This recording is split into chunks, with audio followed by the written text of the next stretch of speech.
सभी को मैं मिस्टर जैन पन्नावाला इधर आप सभी के बीच आज हम लोग प्रिक्योरमेंट प्लानिंग को कवर करने जा रहे हैं।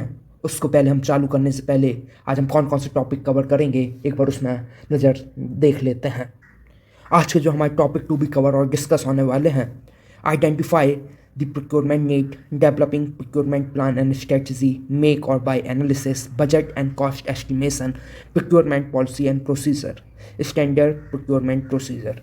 इन सब टॉपिक में हम बात करेंगे और हम बिना देरी के चालू करते हैं। सबसे पहले हम डेफिनेशन देखेंगे। इधर पर प्रिक्योरमेंट प्लानिंग की डेफिनेशन लिखी है, आप ऊपर देखिए।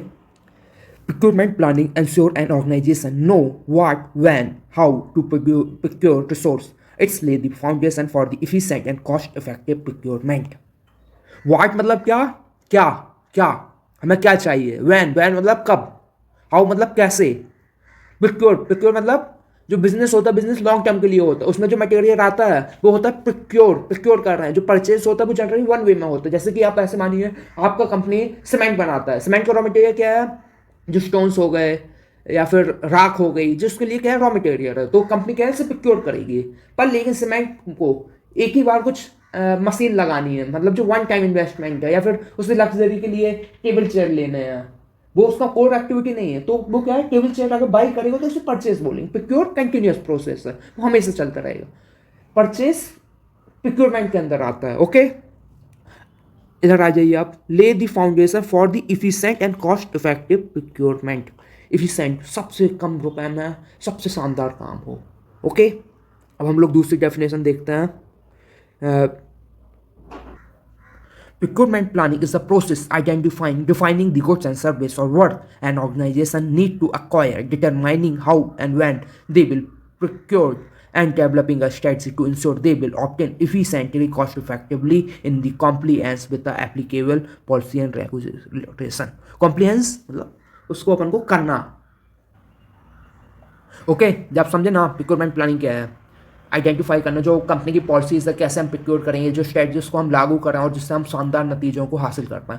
Procurement planning involve step as defining the requirement, market research, budget allocation, vendor evaluation, preparing procurement documents like request for a proposal or a tender.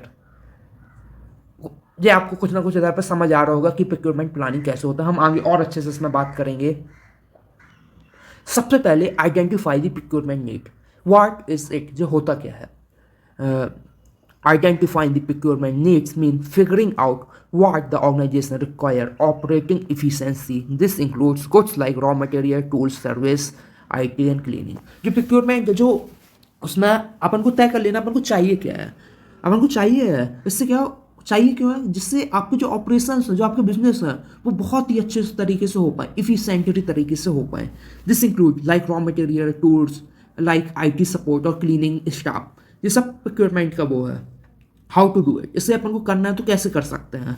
सबसे पहला पॉइंट अपन देखते हैं, understanding the organizational goal, know what the company need to achieve its objective. अपन को इधर पे देखना, अगर अपन को कुछ बनाना है, अपन को सीमेंट बनाना है, कितना बनाना है, किस क्वांटिटी में बनाना है, ये क्या है ऑब्जेक्टिव हो गया। इससे ऑर्गेनाइजेशन का जो गोल है उसको हम कैसे अचीव कर रहे हैं, फिर अपन लोग प्लानिंग करेंगे। अच्छा हम प्रिक्योर इधर से चूना कर सकते हैं, इधर से कर सकते हैं, इस टाइप का। फिर उसके बाद कैसे होगा, communicate with the department. Communication बहुत ही अच्छा जरूरी है। अगर आपके अलग अलग डिपार्टमेंट के बीच कम्युनिकेट नहीं होगा तो क्या होगा, ओवरलैप्स हो जाएगा, पूरा सिस्टम खराब हो जाएगा, ओवरलैपिंग ऑफ वर्क हो जाएगा, एक काम दो बार हो जाएगा, कंफ्यूजन हो जाएगा, आदमी जाने का नहीं हमें किससे बात करनी है। अगर हमें प्रिक्योरमेंट बुक करनी है तो हमें कम्युनिकेट विद डिफरेंट डिपार्टमेंट्स, मतलब अलग जैसे सेल्स का हो गया, प्रोड्यूसिंग डिपार्टमेंट होगा, उनके बीच कम्युनिकेशन होना चाहिए। Gather and input terms to understand their requirement. अलग अलग डिपार्टमेंट की अलग अलग ज़रूरतें होती है, उसको समझें कि हम कैसे हम उसे फुलफिल तो करें और कम से कम रुपए में करें। इसको आपको हमेशा ध्यान रखना है। और forecast demand, product future demand based on historical data and market trends.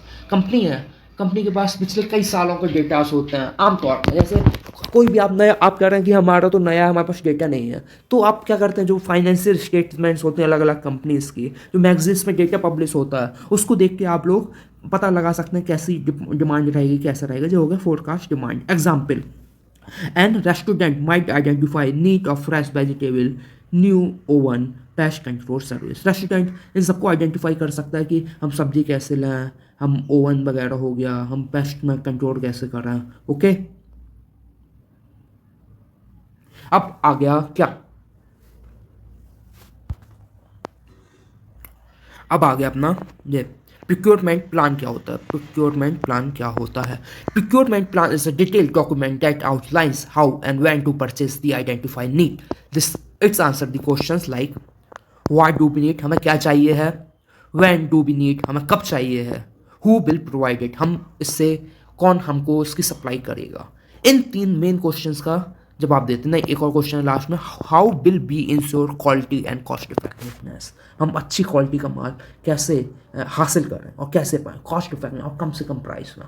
ये हो गया जी क्या है प्रिक्योरमेंट प्लान। इसमें लिखा होता है एक डिटेल डॉक्यूमेंट है, क्या है डिटेल डॉक्यूमेंट है, that's outlines how and when to purchase and identify needs, हमें कब बाई करना है। जैसे कि सीमेंट हो गया, जब हमने देख लिया कि अब हमारे पास सिर्फ 100 क्वांटिटी बची है और हमारा रोज का प्रोडक्शन है 50 यूनिट का, अब हमने पता किया हाँ अब हमें ऑर्डर प्लेस करना पड़ेगा। इन सब क्वेश्चन को आपको जवाब देते हुए अपना वो तैयार करना है। ओके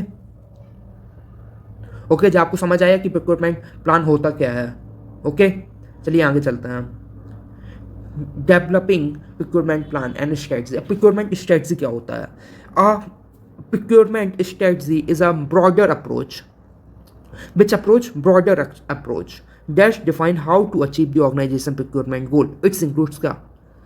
स्ट्रेटजी क्या? सेंट्रलाइज मतलब कि आपके जितने भी डिपार्टमेंट्स अलग अलग उनके जो नीड्स हैं उसको एक ही मतलब कि are purchase are made by single team, एक ही टीम फुल कर देगी, तो जो हो गया डिसेंट्रलाइज।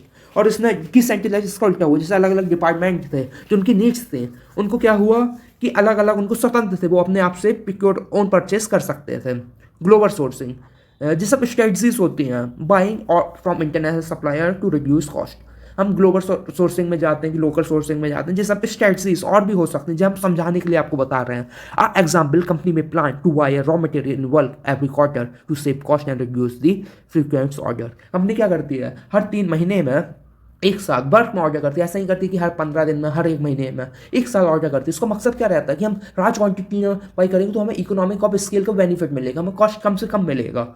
इसको आप समझिए, ये एकदम कॉमन सेंस है, आप खुद से दिमाग लगाएंगे आपको आएगा। हमारे जो गुरु रहे डॉक्टर अभिजीत सिंह ने, वो बहुत अच्छी बात बोलते थे, it's all about common sense. अगर आपके पास दिमाग है, आपको कोई बजनी कुछ करने की जरूरत नहीं, आप समझिए अपने बिजनेस में इंप्लीमेंट करिए, एग्जाम दे रहे उसको समझिए, इंजॉय करिए इस लाइफ को।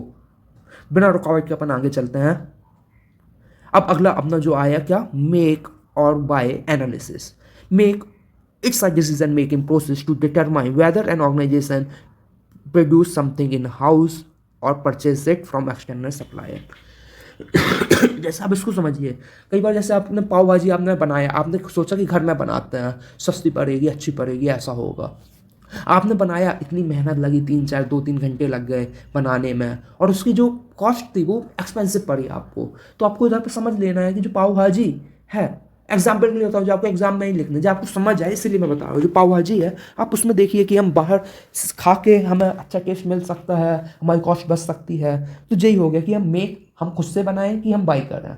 हम बाई करेंगे तो उससे क्या होगा कि हमें शायद सस्ता मिले, क्योंकि जो लोग उसे बना रहे हैं उनकी एक्सपर्टीज, उनकी कोर एक्टिविटीज। अपन लोग बनाने जाएंगे, अपन को फिर से पूरा सिस्टम बैठाना पड़ेगा, फिर से हमें एक्सपर्टीज हासिल करनी पड़ेगी।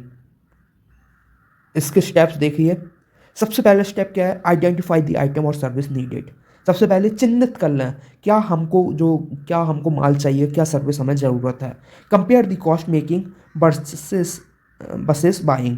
अब उसकी आप कंपेयर करिए कि हम बनाएंगे तो हमें इतने का पड़ेगा, हमें इतनी कॉस्ट आएगी। अगर हम परचेज कर लेंगे बाहर से तो हमें इस प्राइस में मिलेगा। फिर अगला आता है evaluate non cost factor like expertise, time and resources. अब क्या करना है, जो नॉन कॉस्ट फैक्टर जैसे एक्सपर्टीज, टाइम, आपने कहा पैसे तो बचेंगे, अब टाइम आपका 4 घंटे 10 घंटे 20 घंटे जा रहा है उसी आइटम को बना लेना है, और आप बाहर से मंगा लेते वो आइटम आधे घंटे में आ जाता।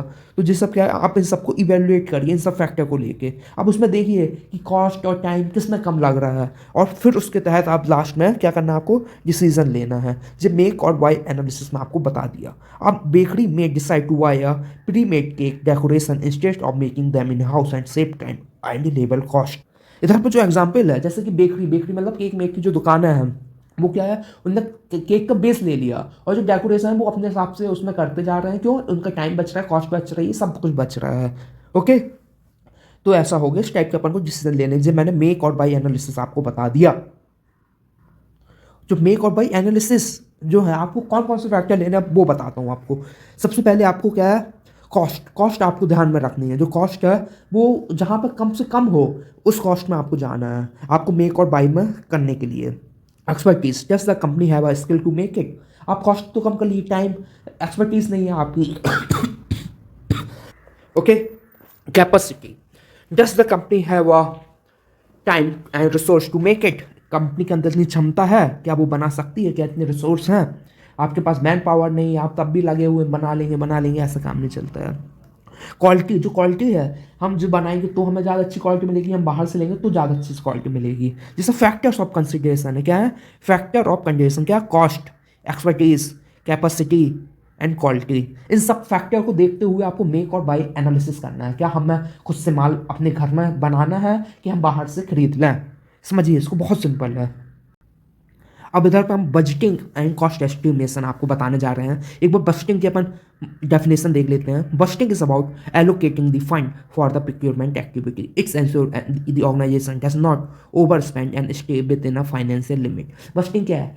अलग अलग रॉ मटेरियल के लिए एक बजट एलोकेट कर देते हैं। जैसे 100 रुपये है, 100 रुपये में हमने कर दिया, 100 रुपये में आपको ए गुड खरीदना है, 20 रुपये का आपको बी खरीदना है, 30 रुपये का आपको सी गुड खरीदनी है। इन तीनों को हमने बजट एलोकेट कर, इससे कम ज़्यादा नहीं। इससे क्या होगा, जो उनके डिपार्टमेंट होंगे वो समझ जाएंगे हमें, हाँ भाई इस प्राइस में काम करना है, हमें ऐसे काम करना है। जब बजटिंग हो गया, हमने हिस्सा मतलब उसमें चिन्हित कर लिए। जैसे बजटिंग आम भाषा में भी लोग कहते हैं कि बजट, देश का बजट है, उसमें क्या रहता है, उसमें पूरे साल का लेखा जोखा रहता है, कितना पैसा आया है, कहाँ पैसा गया है, हम आगे किस सेक्टर में कितना पैसा लगाएंगे, ये सब बजट है। जब बजट अपन को क्या है, गाइड करता है।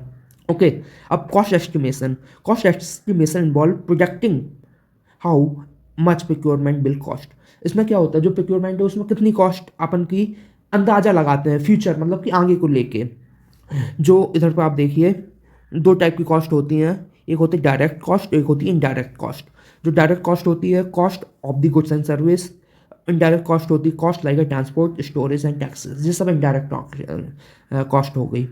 Step in budget and estimate the cost. Identify all the potential expense. सबसे पहले जो आपके खर्चे हैं आइडेंटिफाई करिए, क्या क्या खर्चे होंगे, जैसे रॉ मटेरियल, डिलीवरी चार्जेस, इन सबको।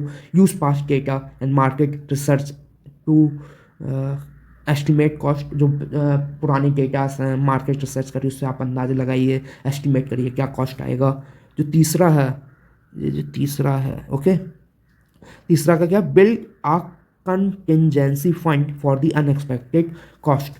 कंटिजेंसी फंड इस टाइप का होता है, कुछ भी इस जीवन में भरोसा नहीं है, कुछ भी हो सकता है, कोई भी कुछ भी हो सकता है, जैसे आग लगी, तो एक ऐसा फंड, कंसिस्टेंसी फंड को आप ऐसे समझ सकते हैं, इमरजेंसी एक रिजर्व आप बना के चलिएगा। कुछ ऐसा जो हमने कल्पना नहीं की वो बिजनेस में हो जाएगा, तो हम अपने आप को बाउंस बैक कैसे करेंगे, हम अपने आप को रिकवर कैसे करेंगे।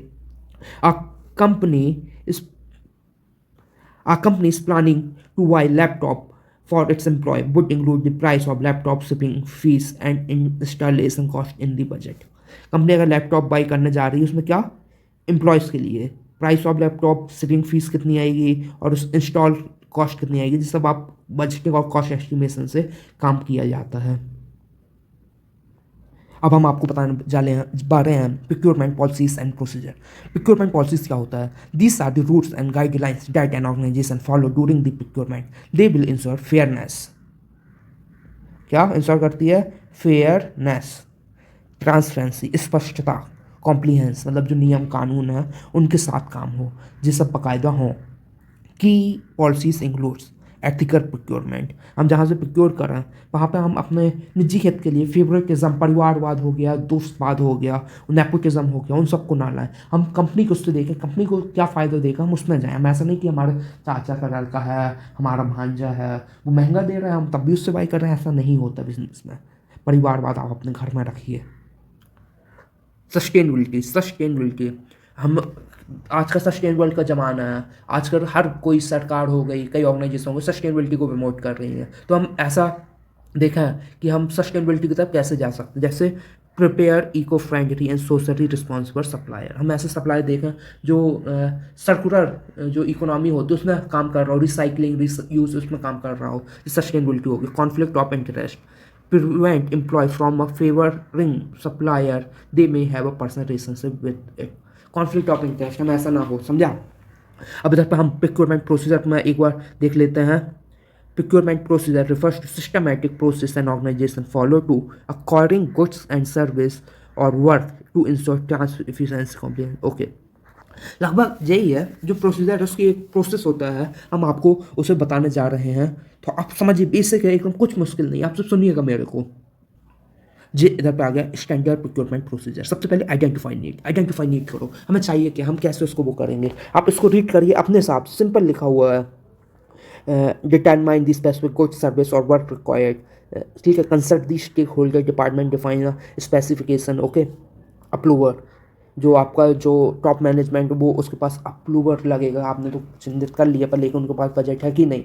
मार्केट रिसर्च, अब ये सब हो गया। अब कई लोग कहते हैं कि मार्केट रिसर्च पहले आना चाहिए, हाँ पहले भी आ सकता है, पर लेकिन मार्केट रिसर्च के लिए भी एक बजट लगता है, इसीलिए बजट और बजटिंग लगती है। उसके बाद आप मार्केट रिसर्च करो कि कौन कौन से पोटेंशियल सप्लायर हैं, कौन कौन सर्विस प्रोवाइडर हैं, compare the price quality terms in different sources. Market research आपने कर लिया। अब इसके बाद सिलेक्टिंग दी प्रोक्योरमेंट मेथड्स, आपको कैसे जाना। ओपन टेंडर, मतलब कि ओपन हर कोई कर सकता है। लिमिटेड टेंडर, आपने लिमिट सेट कर ली, जो बिजनेस 50 करोड़ प्लस CR का टर्नओवर कर लेते हैं से वही हमारे उसमें आ सकते हैं, मतलब टेंडर भर सकते हैं। डायरेक्ट परचेज एंड अदर, ये सब अलग अलग तरीके होता है। हमें प्रोसीजर तय कर लेना कि कौन से प्रोसीजर मेथड से हम प्रोक्योरमेंट प्रोसेस में आगे जाएंगे। Consider the factor like value of procurement, urgency मतलब इमरजेंसी, लीगल रिक्वायरमेंट क्या क्या है। उसके बाद प्रिपेयर डॉक्यूमेंट्स, अब इधर पर कौन कौन सा, request for a proposal, request for a quotations. इधर पर जो बायर है वो जितने भी सप्लायर हैं तो उनसे वो मांगेगा कि आप भेजिए, आप किस प्राइस में हमको दे देंगे, आप क्या क्या बनाते हैं, ये सब हो गया किस उसमें, ओके।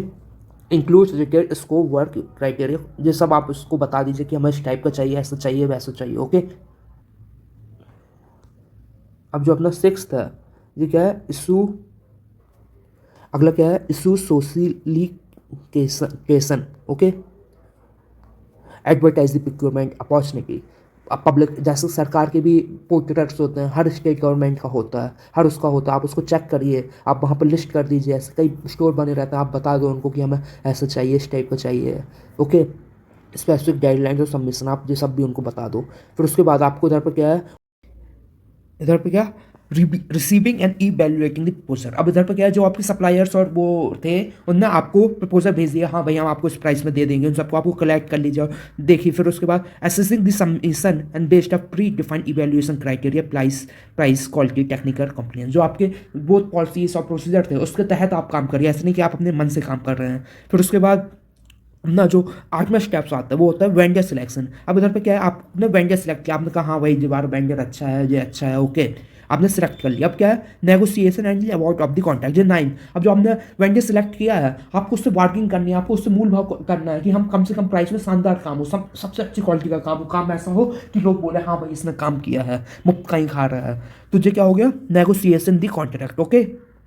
इसमें इशू द परचेस ऑर्डर, जिस सब अपन को साइन होता है। फाइनलाइज्ड टर्म एंड कंडीशन, इधर पर सब प्राइस सब मेंशन होता है परचेस ऑर्डर में कि हमें इस क्वांटिटी में माल चाहिए, इस क्वालिटी का माल चाहिए, हमें आपका माल चाहिए, हम इस तरीके से आपको पेमेंट करेंगे, सब मेंशन होता है। Monitor and manage the contact, इसमें क्या है, overseas delivery, installation, execution of goods and service and work ensure supplier make the performance standard. जो आपका सप्लायर है इधर पे आपको उसके मॉनिटर करते रहना है कि जो सप्लायर है जो स्टैंडर्ड प्रोसीजर और टाइम दिया गया है उसको फॉलो कर रहा है। अब जो अपना जो 11th में अपन आ गए, इंस्पेक्शन एंड एक्सेस टाइम्स, जो अपन है जो बायर है उसे इंस्पेक्ट करते रहना है। इंस्पेक्शन 3 टाइप के होते हैं, एक जब रॉ मटेरियल आया तभी आपने इंस्पेक्ट कर लिया रॉ मटेरियल किस क्वालिटी का आया है, एक आपने बीच में इंस्पेक्ट कर लिया जाके जो काम अच्छे से हो रहा है कि नहीं हो रहा, लास्ट में जब आपका फाइनल को तैयार हो गया उसके बाद इंस्पेक्शन करना। इंस्पेक्शन आप करते रहेंगे तो जो भूल चूक हो रही है, कुछ गलतियां हो रही हैं वो कम होंगी और वो अच्छी क्वालिटी में अपन को काम करके देगा। अब इंस्पेक्शन एंड एक्सेप्टेंस, अब इंस्पेक्शन आपने कर लिया, सब देखा कि अच्छा है, अब आपने जो आपको ऑर्डर था वो आपको मिल गया। पेमेंट, अब इधर पर आपको पेमेंट करना, पेमेंट कई बार पेमेंट इन एडवांस भी कुछ हो जाता है, अपन लोग तय कर लेते हैं 3 महीने बाद हम आपको पेमेंट करेंगे, 2 महीने बाद पेमेंट करेंगे, जो हो गया पेमेंट। किस कैसे हम ऑडिटिंग फाइनेंशियल रिकॉर्ड ये सब हो गया। उसके बाद आपने जो प्रोसेस की, अगर वो उसमें सब कुछ अच्छा है तो आप इसी प्रोसेस को कंटिन्यू करिए, नहीं तो आप फिर से इस प्रोसेस को रिपीट करना पड़ेगा। ये जो मैंने आपको प्रोसीजर बताया है, ये आप कॉमन इसको आप याद करने जाएंगे तो परेशान हो जाएंगे। आप इसको समझिए, ऐसा होता है स्टेप बाय स्टेप, तो आपको बहुत कुछ समझ आएगा और आप एग्जाम में या अपने लाइफ में अपने बिजनेस में कर पाएंगे। आप बिजनेस करिए, आप बिजनेस करिए, आप ही जैसे लोग बिजनेस करेंगे भारत की अर्थव्यवस्था का विकास होगा, देश का विकास होगा। आप कर सकते हैं, पूरी उम्मीद है। मैं भी कुछ करूँगा, आप भी कुछ करिए। अब ओके, इधर पर हम साथ ही साथ जैसे एक example of policy in action, company might have a policy that require art purchase above a certain amount to go through a bidding process to ensure competitive pricing। ये हो गया इधर पे ऊपर जो अब तक मैंने बताया वो समरी लिखी, इसे आप खुद से रेट करिए। Procurement planning help an organization to acquire resource efficiently and cost effectively by identifying needs, make a strategic decision, follow a clear policy. Company can avoid unnecessary cost and improve the supplier relationship and meet their goal smoothly। Simple जो आपको बताया जाए ऐसा है। इसी के साथ मैं अपनी बात खत्म करता हूँ। कोशिश करता हूँ जो बताना चाहता हूँ आपको कुछ ना कुछ समझ आया होगा, कुछ वैल्यू ऐड होगा। चलिए बोलिए मेरे साथ, भारत माता की जय, भारत माता की जय। हम जीतेंगे, हम जीतेंगे। अगर आपको हमारी मेहनत अच्छी लगी है तो लाइक कर दीजिए, सब्सक्राइब कर दीजिए। चलिए बोलिए भारत माता की जय। हम जीतेंगे, हम जीतेंगे, हम जीतेंगे। मन में है विश्वास, मन में है विश्वास, हम जीतेंगे। हम होंगे कामयाब, हम होंगे कामयाब एक दिन। ओह मन में है विश्वास, हम होंगे कामयाब।